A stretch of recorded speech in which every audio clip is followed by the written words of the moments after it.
Di antara pulau-pulau terpencil di Filipina Selatan, berkembang sebuah kelompok yang namanya menggema jauh keluar batas negaranya. Sebuah kelompok yang dikenal karena penculikan lintas negara, kekerasan ekstrim, dan jaringan kriminal regional. Mereka disebut Abu Sayyaf. Abu Sayyaf berakar dari konflik panjang di Mindanao, dibentuk awal 1990-an oleh Abdul Razak Abu Bakar Jazalani.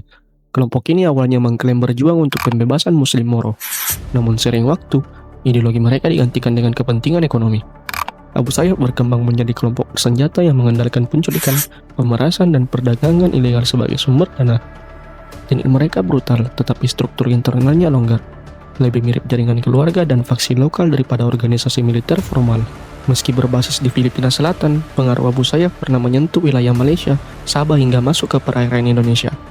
Serangan kapal, penyanderaan nelayan, hingga operasi perbatasan internasional menjadikan kelompok ini ancaman regional.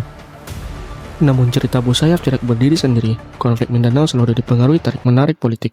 Ketidakmerataan pembangunan di selatan Filipina, perdebatan Jakarta-Manila tentang keamanan perbatasan, hingga negosiasi pemerintah Filipina dengan kelompok Moro yang moderat.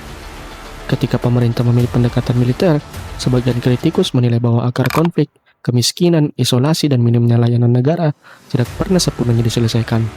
Dalam ruangan politik yang rapuh seperti itu, kelompok seperti Abu Sayyaf selalu menemukan celah untuk tumbuh.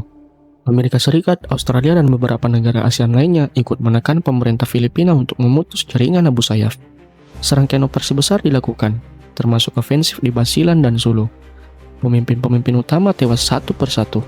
Namun, sebagian analis menilai bahwa selama ketidakstabilan ekonomi dan politik di wilayah itu masih berlangsung, faksi-faksi kecil seperti Abu Sayyaf akan tetap bermunculan. Abu Sayyaf bukan sekedar kelompok bersenjata. Ia adalah refleksi kompleksitas Asia Tenggara. Persilangan antara ideologi, kriminalitas, dan politik regional. Memahami Abu Sayyaf berarti memahami bagaimana kekosongan negara, tarik-menarik kekuasaan, dan konflik identitas dapat melahirkan ancaman yang bertahan puluhan tahun. Di balik setiap operasi keamanan, ada pertanyaan yang lebih besar. Bagaimana negara menghadirkan keadilan, pembangunan, dan keamanan sebelum kelompok seperti Abu Sayyaf muncul kembali dengan wajah baru?